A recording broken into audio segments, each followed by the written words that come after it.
지금부터 들려드릴 이야기는 우리가 매일 밤하늘에서 마주하는 별자리에 대한 아주 오래된 기록입니다. 시간을 5000년 전으로 돌려보겠습니다. 우리가 도착한 곳은 고대 메소포타미아의 넓은 들판입니다. 그 시절의 밤은 지금과는 많이 달랐습니다. 가로등도 네온사인도 없었기에 해가 지면 세상은 캄캄한 어둠에 잠겼습니다. 고개를 들어 하늘을 보면 빈틈없이 꽉 찬 별들이 하얗게 빛나고 있었죠. 그것은 어떤 꾸밈도 없는 있는 그대로의 밤하늘이었습니다. 이 들판에는 밤을 지새우는 사람들이 있었습니다. 바로 양떼를 지키던 목동들입니다. 그들은 모닥불 하나에 의지하며 기나긴 밤을 버텨야 했습니다. 스마트폰도 책도 없던 그 무료한 시간 속에서 목동들이 할 수 있는 유일한 일은 밤하늘을 멍하니 쳐다보는 것뿐이었습니다. 매일 똑같은 밤하늘을 보다 보니 그들의 눈에는 특이한 점들이 들어오기 시작했습니다. 유난히 밝게 빛나는 별들이 눈에 띄었고 심심했던 그들은 그 별들을 손가락으로 이어보기 시작했습니다. 마치 아이들이 점입기 놀이를 하듯 별과 별 사이를 선으로 연결했습니다. 그러자 캄캄한 하늘 위에 익숙한 모양들이 떠올랐습니다. 저 별들을 이으니까 뿔 달린 황소처럼 보이네. 저건 꼬리가 굽은 정갈 같기도 하고. 처음에는 지루함을 달래기 위한 장난이었습니다. 하지만 이 그림 그리기는 곧 생존을 위한 중요한 도구가 되었습니다. 그들은 깨달았습니다. 밤하늘의 별들이 계절에 따라 규칙적으로 움직인다는 사실을 말이죠. 황소 모양의 별들이 동쪽 하늘에서 떠오르면 어김없이 봄이 찾아와 씨앗을 뿌려야 했습니다. 사자 모양의 별들이 머리 꼭대기에 오면 날씨가 뜨거워지고 강물이 넘칠 준비를 해야 했죠. 반대로 물병 모양의 별이 보이면 곧 우기가 시작된다는 신호였습니다. 종이나 펜이 귀했던 시절 저 캄캄한 밤하늘은 거대한 달력이었습니다. 목동들은 별과 별을 이은 그림을 통해 언제 농사를 짓고 언제 홍수를 피해야 할지 알게 되었습니다. 우리가 지금 황소자리, 사자자리, 물병자리라고 부르는 별자리들의 이름은 사실 5000년 전 목동들이 밤하늘을 보며 기록해둔 생활 계획표였던 셈입니다. 단순한 상상이 아니라 살아가기 위해 하늘을 읽어야 했던 그들의 간절함이 별들 사이에 새겨져 있습니다. 그렇게 인류는 처음으로 밤하늘에 이름을 붙였습니다. 그리고 이 실용적인 하늘의 지도는 바다 건너 그리스로 넘어가면서 전혀 다른 옷을 입게 됩니다. 바로 우리가 잘 아는 신화라는 아름다운 옷이죠. 이제 바람의 방향이 바뀝니다. 메소포타미아의 들판을 지나서 파도가 넘실거리는 지중해의 밤으로 가보겠습니다. 기원전 8세기 무렵 그리스 사람들에게 밤하늘은 단순한 농사 달력이 아니었습니다. 그들에게 하늘은 거대한 스크린이자 신들이 사는 무대였습니다. 전기도 영화관도 없던 그 시절, 해가 수평선 아래로 사라지고 세상이 캄캄해지면 사람들은 삼삼오오 모여 앉아서 밤하늘을 올려다보았습니다. 메소포타미아의 목동들이 별을 보며 언제 씨앗을 뿌릴지 고민했다면 상상력이 풍부했던 그리스의 시인들은 별을 보며 저기엔 어떤 이야기가 숨어 있을지를 꿈꿨습니다. 그들은 밤하늘에 흩어진 점들을 이어서 자신들이 알고 있는 가장 극적인 드라마를 투영하기 시작했습니다. 영웅들의 모험, 비극적인 사랑, 그리고 신들의 질투와 복수극 같은 것들 말이죠. 가장 대표적인 겨울철 밤하늘을 한번 떠올려 보겠습니다. 남쪽 하늘을 보면 유난히 밝게 빛나는 별 3개가 아주 가지런히 줄지어 있는 게 보입니다. 바로 오리온 자리의 허리띠입니다. 그리스 사람들은 이 별들을 보며 거인 사냥꾼 오리온을 그렸습니다. 오른손에는 굵은 몽둥이를 들고 왼손에는 사자 가죽을 든 채 밤하늘을 가로지르는 황소와 영원히 싸우고 있는 모습입니다. 그리고 그의 발밑에는 충직한 사냥개 2마리인 큰 개자리와 작은 개자리가 주인을 뒤따르고 있죠. 그냥 무질서하게 흩어진 점들이지만 그리스인들의 이야기를 듣고 다시 보면 정말로 사냥꾼이 뛰어가는 것처럼 생생하게 느껴집니다. 또 북쪽 하늘에는 알파벳 W자 모양으로 꺾인 별 5개가 선명합니다. 우리가 카시오페아라고 부르는 별자리입니다. 신화 속에서 카시오페아는 허영심이 아주 많은 에티오피아의 왕비였습니다. 자신이 바다의 요정보다 예쁘다고 자랑하다가 신들의 노여움을 샀습니다.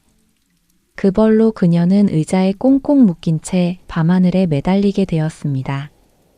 지구가 돌 때마다 그녀는 하루에 한 번씩 머리가 거꾸로 뒤집히는 벌을 영원히 받고 있습니다. 생각해보면 참 흥미로운 일입니다. 그리스인들은 왜 굳이 하늘에 이런 이야기들을 새겨 넣었을까요? 그건 바로 기억 때문이었습니다. 종이가 귀하고 문맹이 많았던 시절에 복잡한 별의 위치를 좌표로 외우는 건 불가능에 가까웠습니다. 하지만 거기에 재미있는 이야기를 입히면 달라집니다. 저기 W 모양 별이 보이지? 저건 거꾸로 매달린 벌을 받는 왕비야. 저기 허리띠를 찬 사냥꾼이 황소를 쫓고 있어. 이렇게 이야기로 만들면 어린 아이조차도 복잡한 밤하늘의 지도를 쉽게 머릿속에 그릴 수 있었습니다. 할머니가 손자에게, 그 손자가 또 자신의 아이에게. 그렇게 밤하늘은 거대한 동화책이 되어 수천 년을 내려오게 된 것이죠. 지금 우리가 알고 있는 별자리 이름의 대부분은 이때 정해졌습니다. 안드로메다, 페르세우스, 헤라클레스. 우리가 무심코 올려다보는 밤하늘에는 고대 그리스의 영웅들이 여전히 살아서 숨쉬고 있습니다. 하지만 이 수많은 별자리 중에서도 사람들의 운명을 점치는 데 쓰이는 특별한 12개의 별자리가 있습니다. 태양이 지나가는 길목에 놓인 선택받은 별들. 우리가 흔히 나의 별자리라고 부르는 것들이죠. 이제 시선을 영웅들의 모험에서 태양이 걷는 길이라는 뜻의 황도라는 빛의 도로 위로 옮겨보겠습니다. 하늘에는 수많은 별이 있지만 모든 별이 다 똑같은 대접을 받는 건 아닙니다. 밤하늘의 그 수천 개의 별들 중에서도 아주 특별한 지위를 누리는 12개의 별자리가 있습니다. 우리가 흔히 나의 별자리라고 부르는 황도 12궁입니다. 지구에서 볼 때 태양은 1년을 기준으로 하늘에 아주 커다란 원을 그리며 한 바퀴를 돕니다. 고대 사람들은 태양이 지나가는 이 길을 황도라고 불렀습니다.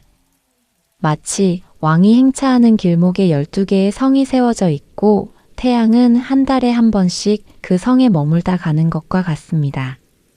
그 첫 번째 문을 여는 계절은 바로 봄입니다. 겨우내 얼어붙었던 땅이 녹고 만물이 소생하는 시간. 봄의 밤하늘을 지키는 3개의 별자리인 양자리와 황소자리.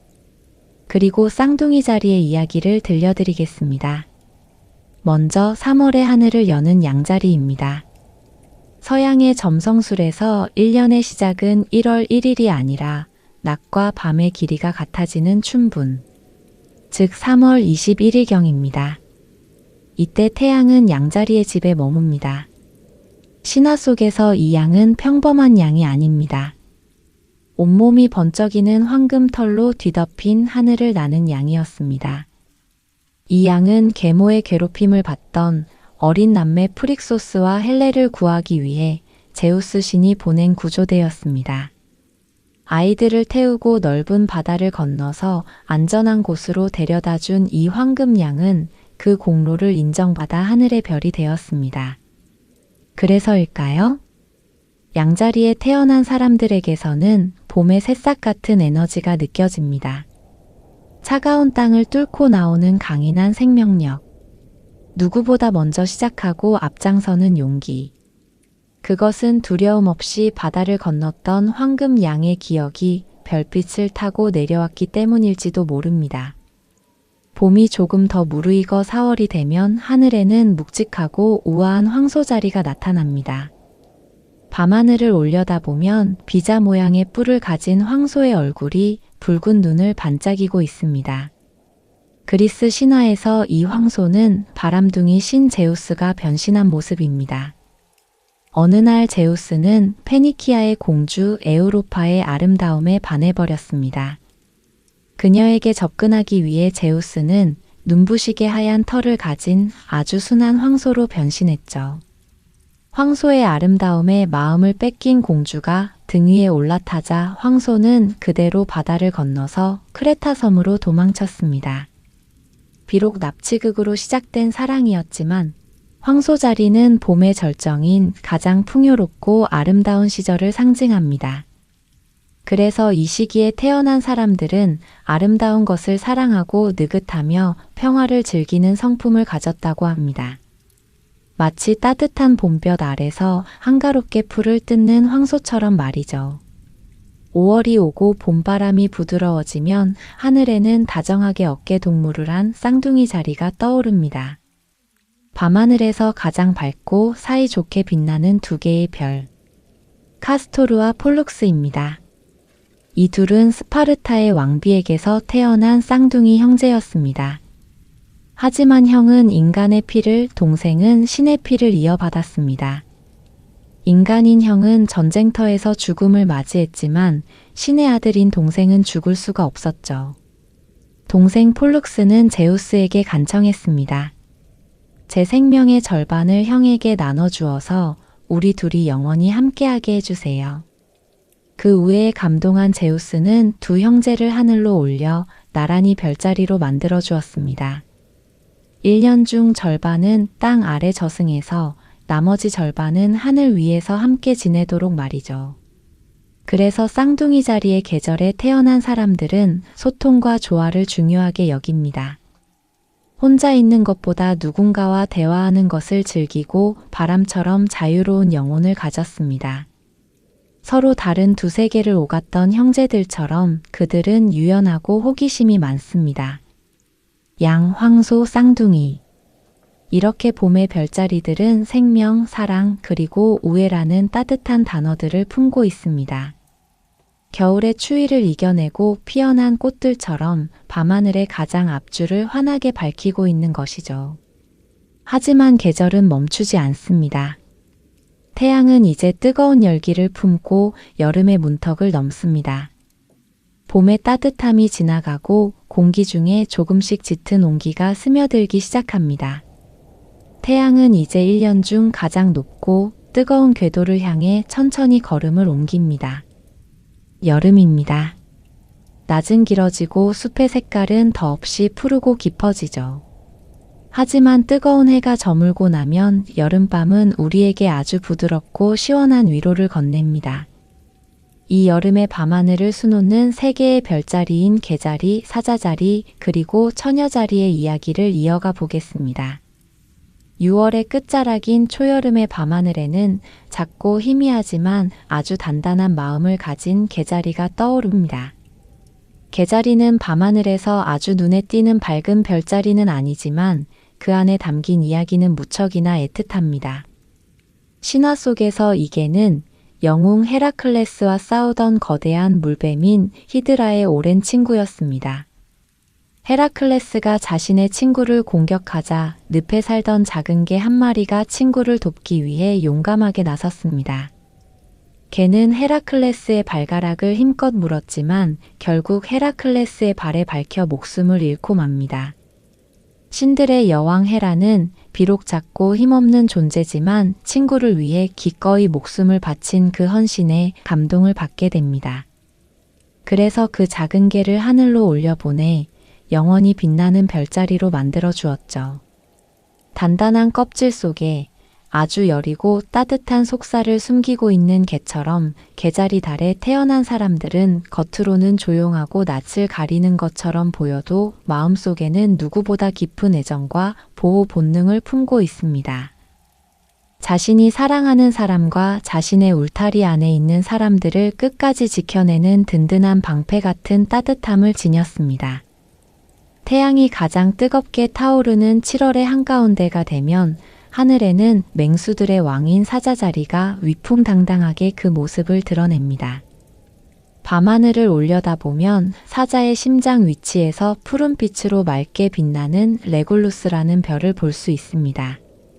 작은 왕을 뜻하는 이별의 이름처럼 사자자리는 밤하늘에서 가장 위험 있는 자태를 뽐냅니다.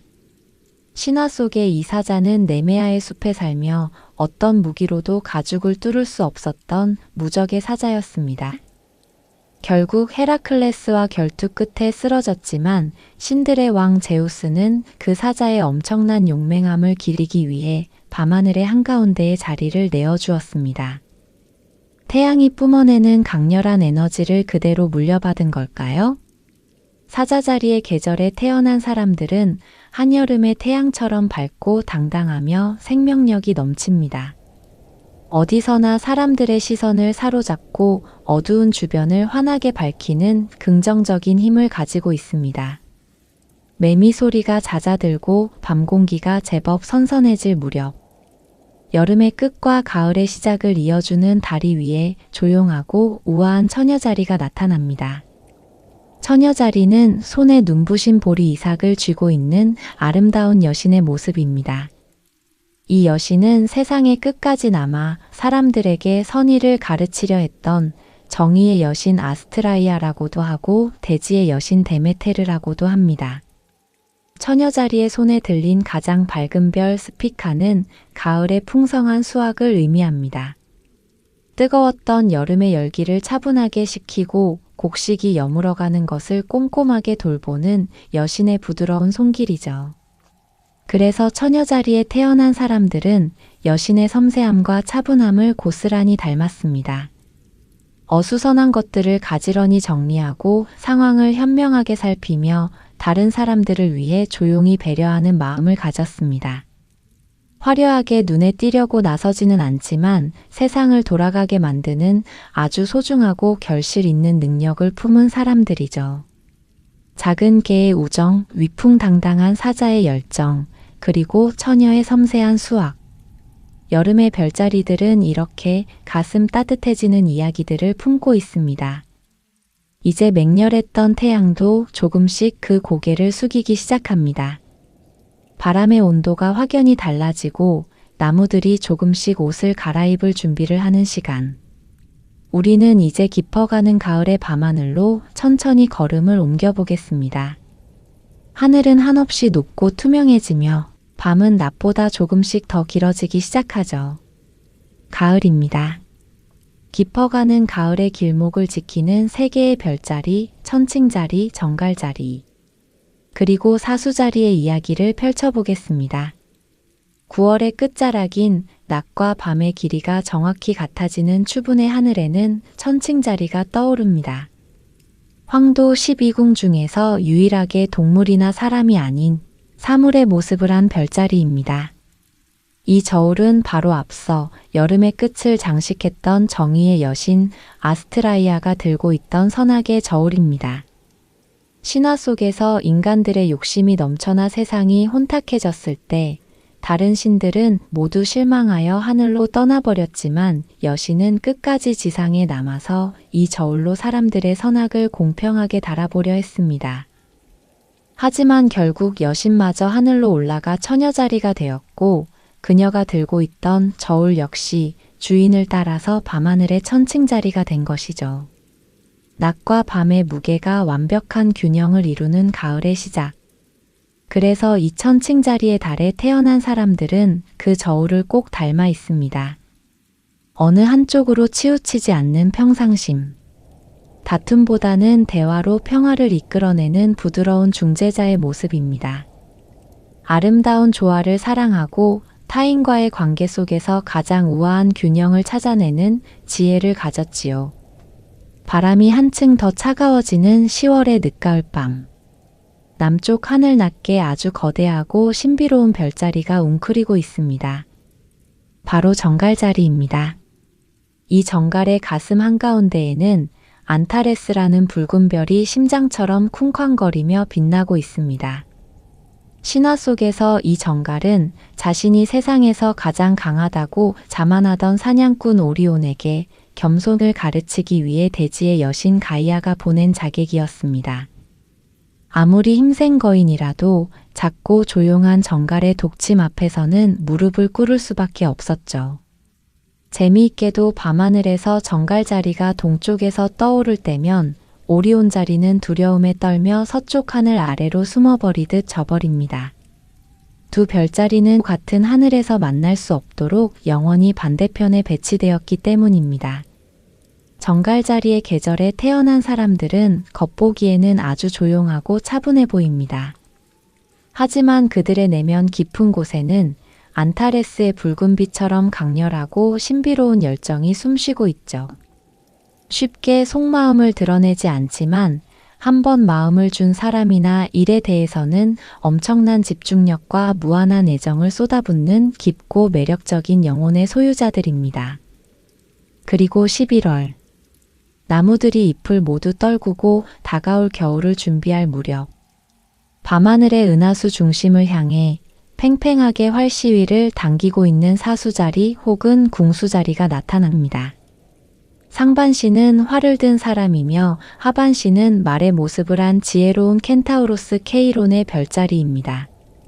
신화 속의 다른 켄타우로스들이 거칠고 야만적이었던 반면 케이론은 태양의 신 아폴론에게 음악과 의술 그리고 예언을 배운 아주 지혜로운 스승이었습니다. 헤라클레스나 아킬레우스 같은 수많은 영웅들이 바로 이 케이론의 동굴에서 가르침을 받았죠. 그는 우연한 사고로 영원히 낫지 않는 상처를 입게 되었지만 자신의 불사의 생명을 다른 이를 위해 기꺼이 내어주고 하늘의 별이 되어 평온을 찾았습니다. 사수자리의 활은 가장 깊은 우주를 향해 조준되어 있습니다. 그래서 이 시기에 태어난 사람들은 언제나 더 넓은 세상, 더 높은 이상을 향해 화살을 쏘아 올리고 싶어 합니다.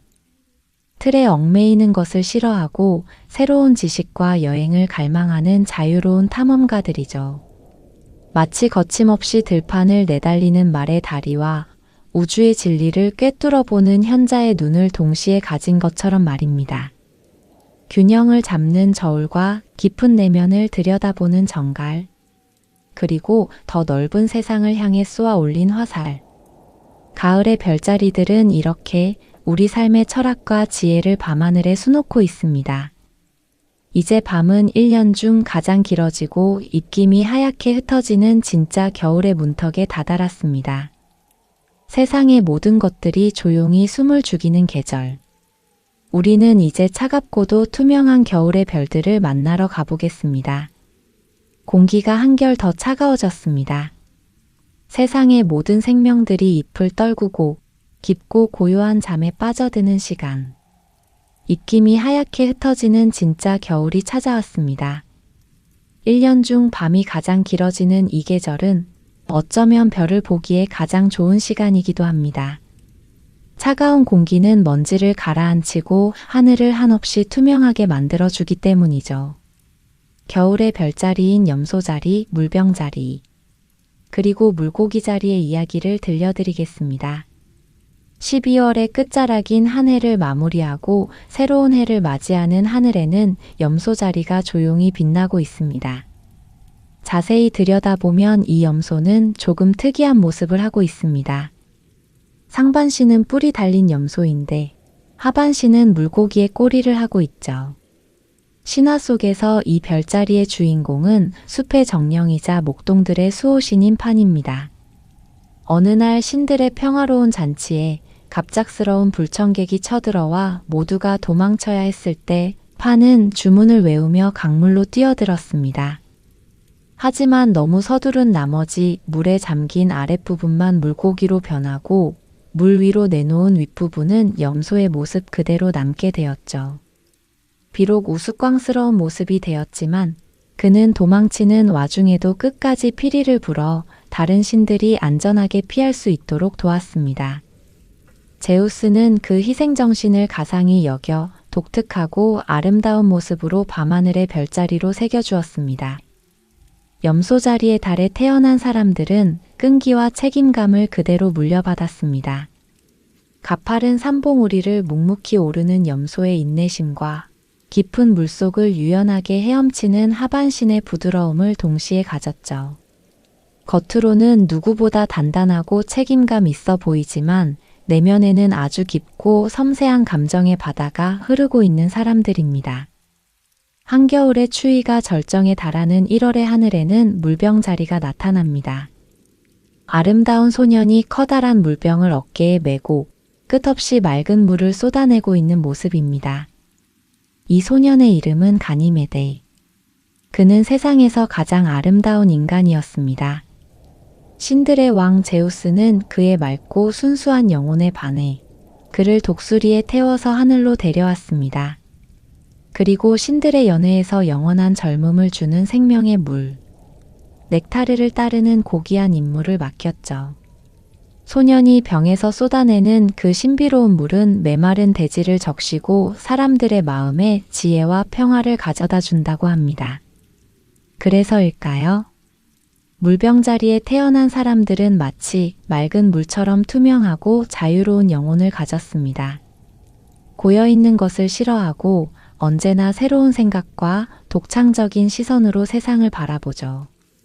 자신이 가진 물을 세상 사람들을 위해 기꺼이 쏟아부어주는 소년처럼 모두가 평등하고 행복하게 사는 세상을 꿈꾸는 아주 이타적이고 따뜻한 이상주의자들입니다.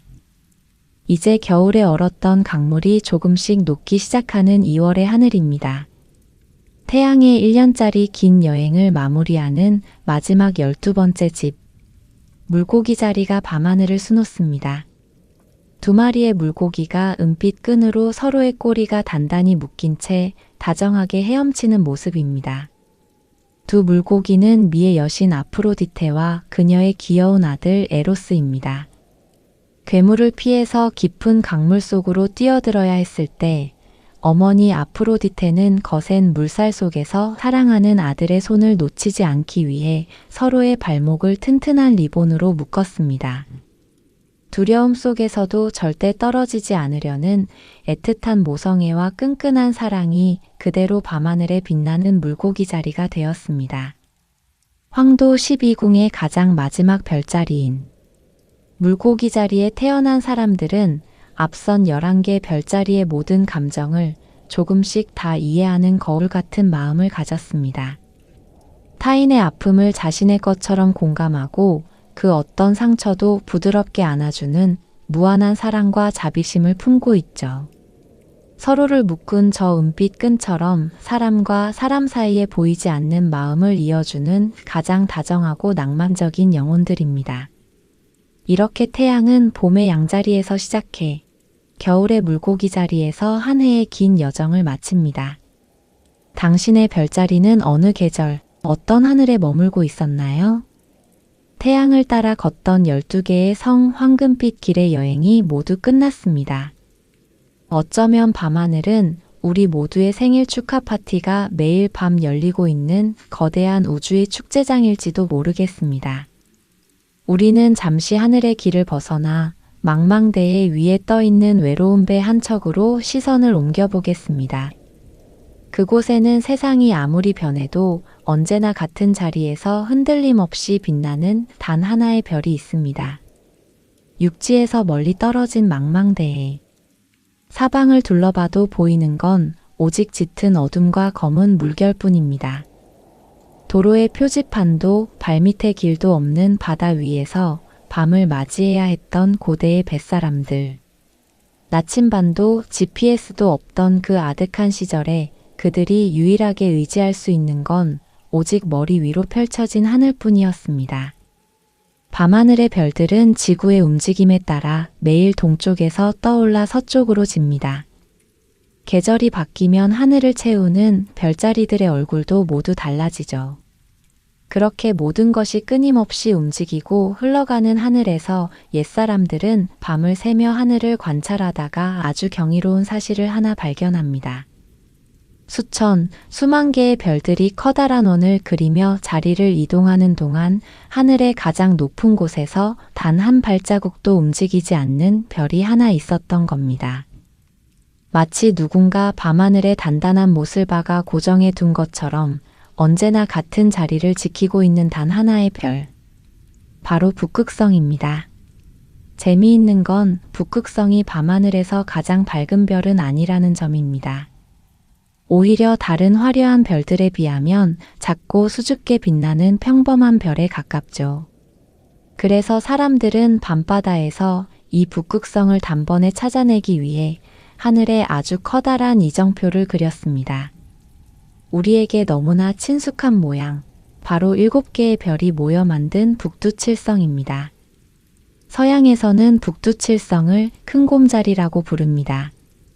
곰의 등과 긴 꼬리에 해당하는 국자 모양의 별자리에서 국자에 물을 푸는 끝부분 2별을 이어 그 간격만큼 5번을 쭉 나아가면 그 끝에는 조그만 작은 곰자리의 꼬리가 닿아 있습니다.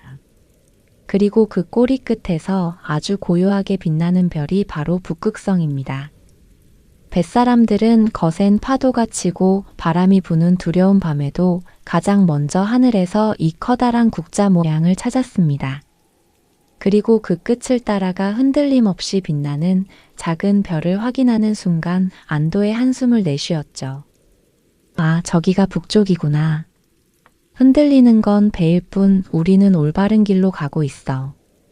그들에게 북극성은 단순한 천체가 아니었습니다. 무사히 고향으로 사랑하는 가족들이 기다리는 집으로 돌아가게 해줄 거라는 굳은 약속이었고, 망망대해 한가운데서도 결코 길을 잃지 않을 거라는 믿음 그 자체였습니다. 세상의 모든 것이 변하고 내 발밑이 사정없이 흔들릴 때조차 언제나 그 자리에서 묵묵히 나를 내려다봐주는 든든한 존재였던 것이죠. 혹시 살아가다가 문득 길을 잃은 것 같은 기분이 들 때면 까만 밤바다 위에서 북극성을 찾던 저 시절 뱃사람들의 평온한 마음을 떠올려 보세요. 눈앞이 캄캄해 보여도 고개를 들면 언제나 변치 않는 방향을 알려주는 조용하지만 단단한 빛이 우리의 머리 위에도 하나쯤은 빛나고 있을 것입니다. 이제 북극성을 뒤로하고 시선을 조금 더 부드러운 곳으로 옮겨보려 합니다. 서양의 하늘이 신들과 영웅들의 역동적인 극장이었다면 동양의 하늘에는 아주 길고 하얀 강물이 흐르고 있었습니다. 하늘을 가로지르는 빛의 강물. 우리가 은하수라 부르는 슬픈 이야기가 담긴 별의 길로 함께 걸어가 보겠습니다. 지금까지 우리는 서양의 영웅들과 신들이 뛰어놀던 밤하늘을 여행했습니다. 하지만 우리의 조상들이 바라본 하늘은 조금 다른 결을 가지고 있었습니다. 전쟁과 모험보다는 계절의 흐름과 애틋한 그리움이 묻어나는 조용한 수묵화에 가까웠죠. 가로등 하나 없는 깊은 산속이나 시골 마을에서 밤하늘을 올려다본 적이 있으신가요? 하늘 한가운데를 가로지르는 뽀얗고 희미한 빛의 띠를 볼 수 있습니다.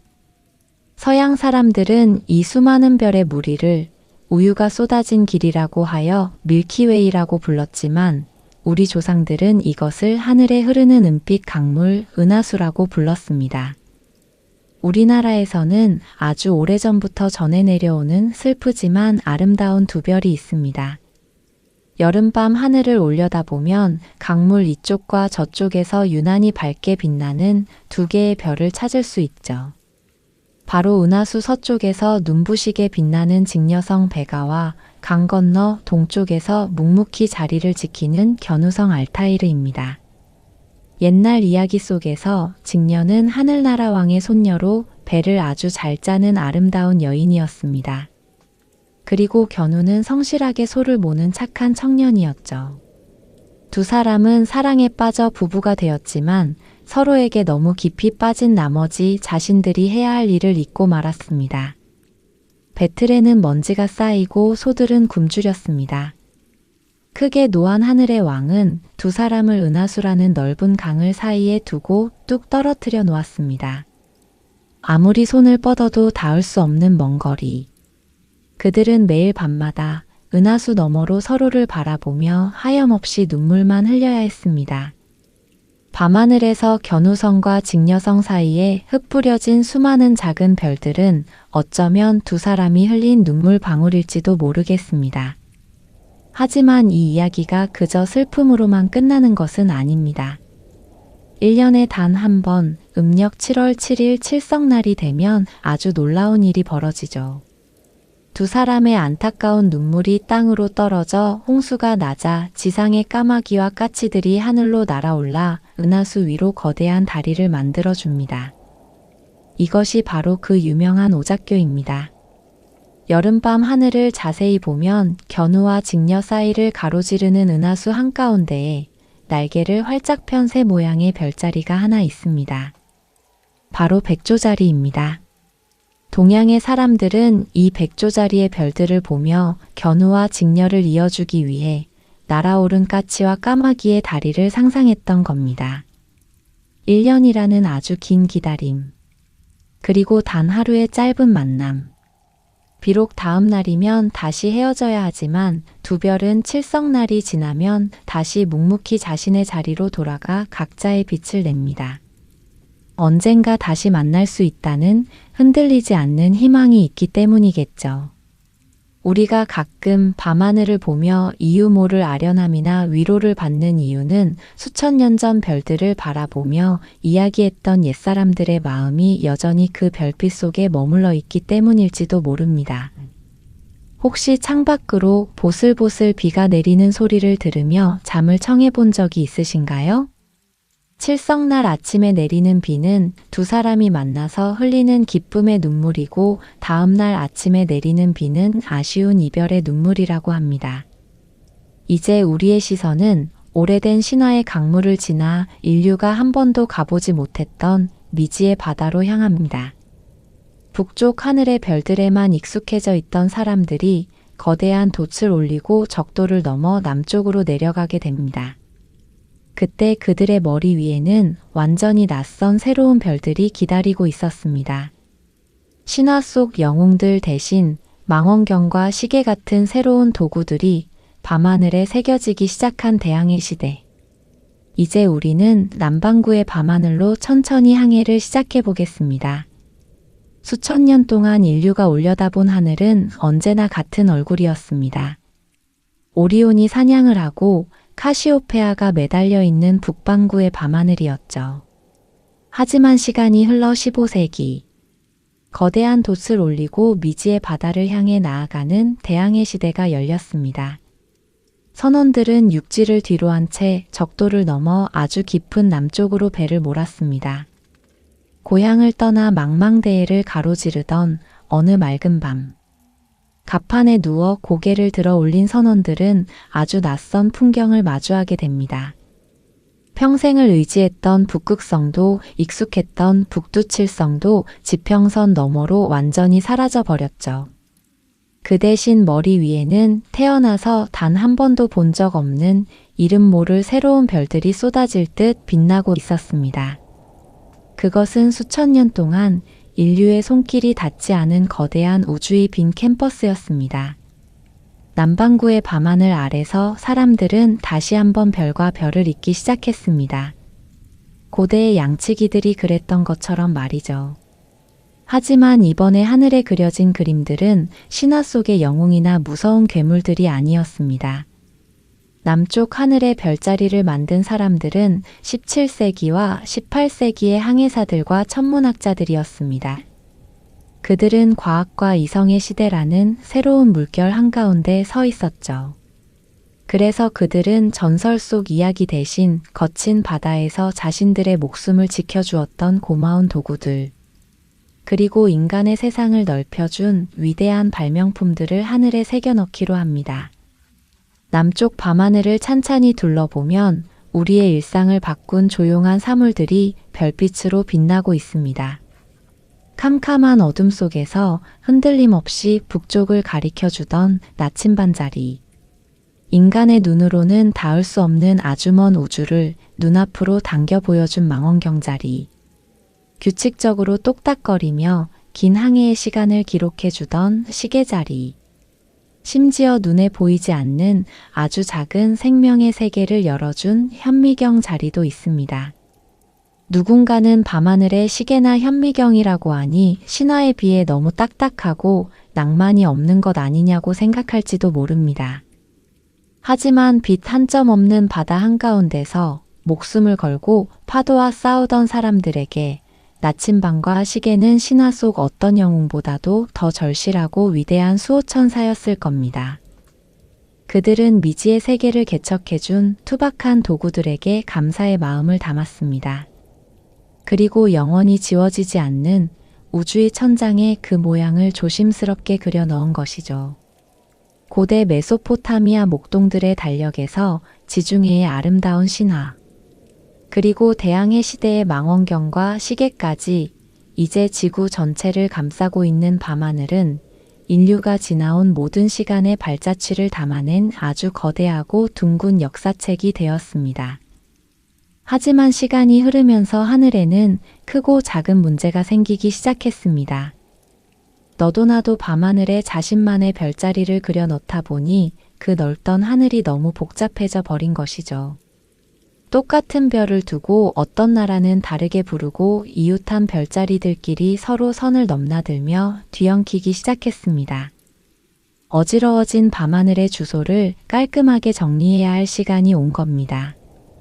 수천 년의 시간이 흐르는 동안 밤하늘은 인류가 품어온 수많은 이야기들로 가득 채워졌습니다.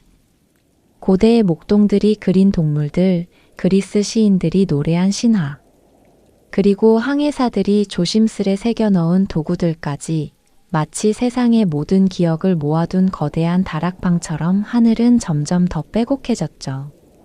그러다 보니 어느새 하늘에는 수백 개가 넘는 그림들이 서로 겹치고 뒤엉키게 되었습니다. 같은 별 하나를 두고 어느 나라에서는 고양이의 꼴이라고 부르고 바다 건너 다른 나라에서는 인쇄기의 손잡이라고 부르는 일도 생겨났습니다. 서로 다른 별자리의 선들이 이리저리 얽히면서 복잡해진 우주의 다락방을 가지런히 정돈해야 할 시간이 찾아온 것입니다. 시간은 흘러 1922년. 전 세계의 천문학자들이 한자리에 모였습니다. 그들이 모인 이유는 하늘의 낭만을 없애거나 옛사람들의 아름다운 상상력을 지우기 위해서가 아니었습니다. 오히려 그 수많은 이야기들이 서로 다투지 않고 평화롭게 빛날 수 있도록 밤하늘에 아주 부드럽고 다정한 울타리를 쳐주기 위해서였죠. 북반구의 하늘에는 고대부터 내려온 아름다운 신화 속 주인공 48개를 고스란히 남겨두었고, 남반구의 하늘에는 대항해 시대의 선원들이 그린 40개의 새로운 그림들을 알맞게 배치했습니다. 이것이 바로 오늘날 우리가 사용하는 국제천문연맹이 정한 88개의 현대 별자리입니다. 하늘을 88개의 퍼즐 조각으로 나눈 덕분에 따뜻한 변화가 생겼습니다. 이제 밤하늘에 떠있는 작고 희미한 별이라도 길을 잃거나 이름 없이 떠돌지 않게 된 것입니다. 모든 별은 이 88개의 동네 중 어느 한 곳에 반드시 속하게 되었습니다. 광활하고 차가운 우주라는 공간 속에서 우리가 캄캄한 밤하늘을 올려다보며 왠지 모를 안도감을 느끼는 건 어쩌면 저 별들이 각자의 자리에서 자신만의 이름을 가지고 우리를 내려다보고 있기 때문일지도 모릅니다. 메소포타미아의 양치기 소년이 무심코 손가락으로 이었던 2개의 별에서 시작된 이야기는 수천 년의 시간을 건너서 88개의 완성된 지도가 되어 우리의 머리 위를 덮고 있습니다.